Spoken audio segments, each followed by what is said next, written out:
સનાતન ફક્ત ધર્મ નહીં પરંતુ વિજ્ઞાન છે. આજના પ્રાચીન જ્ઞાન આધુનિક સમય માટે એપિસોડમાં આપનું સ્વાગત છે. હું છું આપનો હોસ્ટ અને આજે આપણે સનાતન ફક્ત ધર્મ નહીં પરંતુ વિજ્ઞાન છે વિષય પર ઊંડાઈથી ચર્ચા કરીશું, જેમાં આપણે સમજવા પ્રયાસ કરીશું કે સનાતન ધર્મ, જેને સામાન્ય રીતે હિન્દુ ધર્મ કહેવામાં આવે છે, તે ફક્ત ધર્મ નથી પરંતુ તે વિજ્ઞાન આધારિત વિચારધારા પણ છે. શું તમે ક્યારે વિચાર્યું છે કે કેટલાક દેવતાઓ સાથે ખાસ એમની ખાસ પત્ની જ કેમ જોડાયેલી હોય છે? જેમ કે ભગવાન શિવ સાથે માતા શક્તિ એટલે માતા પાર્વતી જ કેમ? ભગવાન વિષ્ણુ સાથે માતા લક્ષ્મી જ કેમ? અને બ્રહ્મદેવ સાથે દેવી સરસ્વતી જ કેમ? આ સંબંધો ફક્ત પ્રતીકાત્મક નથી, તેઓ ઊંડા વૈજ્ઞાનિક સિદ્ધાંતોનું પ્રતિનિધિત્વ પણ કરે છે, જેને સદીઓથી સમજવામાં આવ્યું અને માનવામાં આવ્યું છે. ચાલો આ રસપ્રદ વિષયને એકસાથે સમજીએ.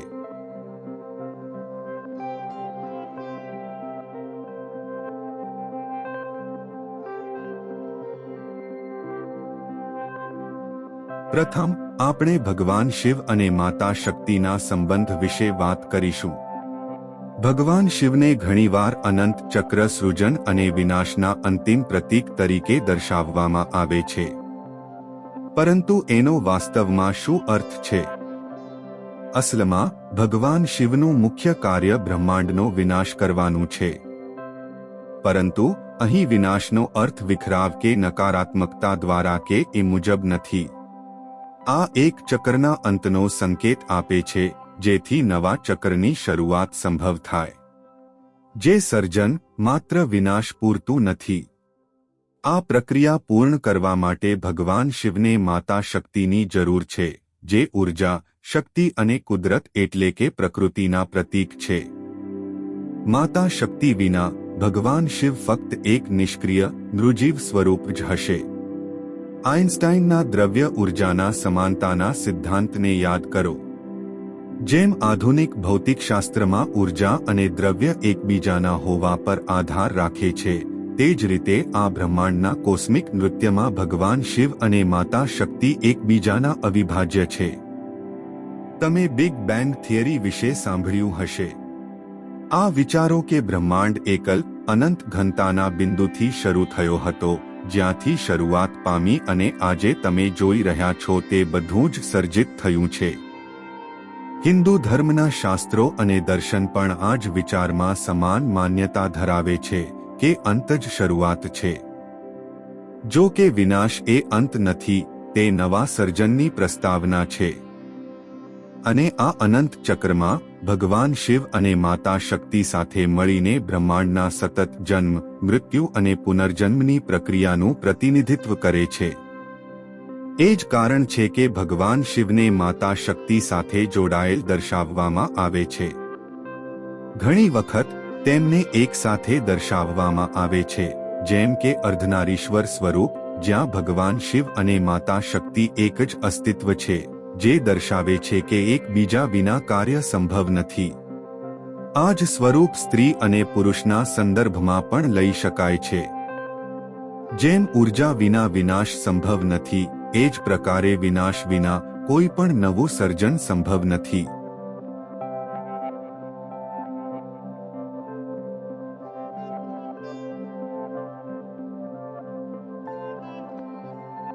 હવે વાત કરીએ ભગવાન વિષ્ણુ અને માતા લક્ષ્મીના સંબંધની. ભગવાન વિષ્ણુને બ્રહ્માંડના પાલક તરીકે ઓળખવામાં આવે છે અને તેમનું કાર્ય જીવનના સંતુલનને જાળવવું અને તેને સામાન્ય રીતે ચાલુ રાખવું છે. પરંતુ સંસાધનોના અભાવમાં પાલન કેવી રીતે શક્ય છે? અહીં માતા લક્ષ્મી, જે ધન અને સમૃદ્ધિના દેવી માનવામાં આવે છે, તેમની ભૂમિકા મહત્વપૂર્ણ થાય છે. ધન સમૃદ્ધિ વિના એટલે કે અહીં ફક્ત પૈસાની વાત નથી, પરંતુ સંસાધનોના વ્યાપક દૃષ્ટિકોણથી જોઈએ તો ધનના અભાવમાં જીવનનું પાલન અશક્ય છે. આપણે અવારનવાર જોઈએ છીએ કે માતા લક્ષ્મી હંમેશા ભગવાન વિષ્ણુના પગમાં બેઠેલા હોય એમ જ દર્શાવવામાં આવે છે, જે દર્શાવે છે કે ધનને જીવનના પાલન માટે જ ઉપયોગમાં લેવાય એ જરૂરી છે. પરંતુ અહીં એક ઊંડો પાઠ છે. ધન અથવા લક્ષ્મી એટલે કે સમૃદ્ધિને નિયંત્રિત કરવી અને એનો સમજદારીપૂર્વક ઉપયોગ કરવો અત્યંત જરૂરી છે. એટલે જ તેમને ભગવાન વિષ્ણુ એટલે કે પાલકના પગની તરફ નિયંત્રણ અથવા આધીન હોય એમ દર્શાવવામાં આવે છે.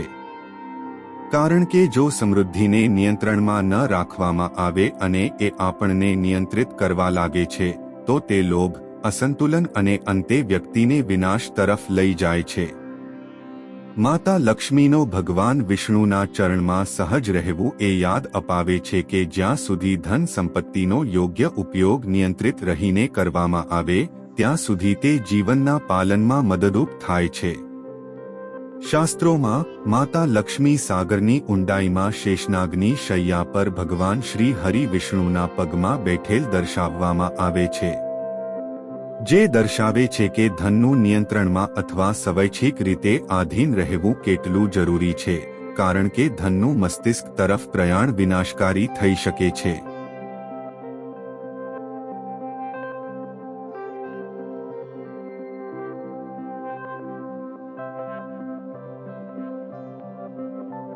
અંતે ચાલો બ્રહ્મદેવ અને દેવી સરસ્વતીના સંબંધની ચર્ચા કરીએ.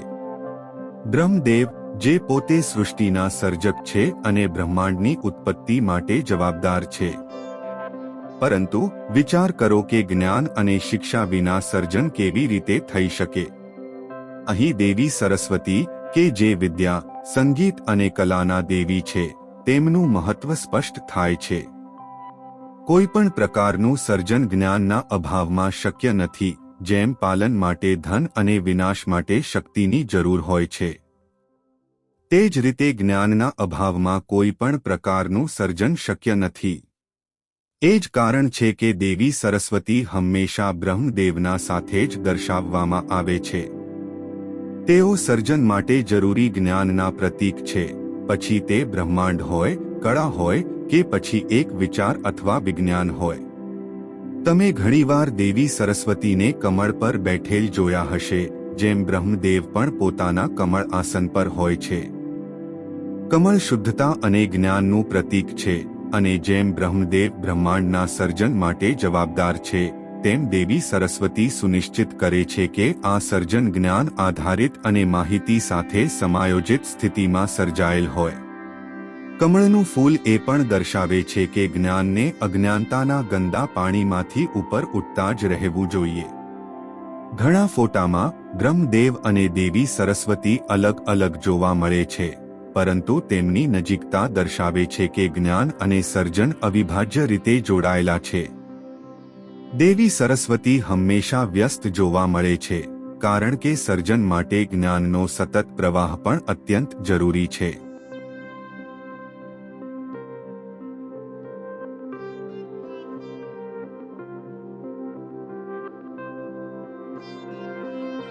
તો આ બધું આજે આપણા માટે શું અર્થ દર્શાવે છે? આનો અર્થ એ છે કે જે વાતો લોકો આજે સમજવામાં લાગ્યા છે, શોધવામાં લાગ્યા છે અથવા શીખવામાં લાગ્યા છે, તે આપણી પ્રાચીન પરંપરા અને સંસ્કૃતિમાં અભિન્ન રૂપે જોડાયેલી રહી છે. દેવીઓ અને દેવતાઓ વચ્ચેના આ સંબંધો ફક્ત ધાર્મિક પ્રતીકો પૂરતા જ નથી, તેઓ એમના હોવાપણામાં પણ ઊંડા વાસ્તવિક તથ્યોનું સત્ય સાથે રહીને પ્રતિનિધિત્વ કરે છે, જે હજારો વર્ષોથી માનવ સમાજને દિશા આપી રહ્યું છે. સનાતન ધર્મ અથવા હિન્દુ ધર્મ ફક્ત પૂજા અર્ચનાનું માધ્યમ માત્ર જ નથી. આ જીવન, બ્રહ્માંડ અને તેમાં આપણી વાસ્તવિક સ્થિતિને સમજીને ઉત્કૃષ્ટ જીવન જીવવાની એક સંપૂર્ણ વ્યવસ્થા છે. આ જીવનનું વિજ્ઞાન છે, જ્યાં સંતુલન, જ્ઞાન, શક્તિ અને ધન એમ બધા જ તત્વો પરસ્પર રીતે જોડાયેલા અને જીવનના પાલન માટે જરૂરી છે.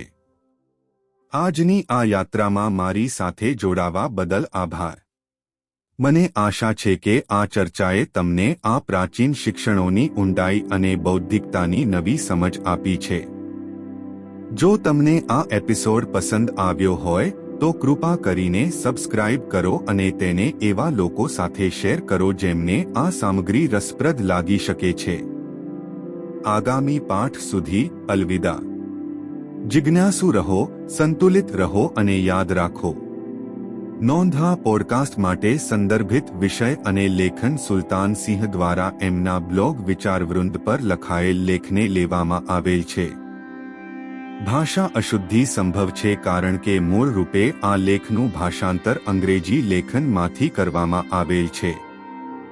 આભાર.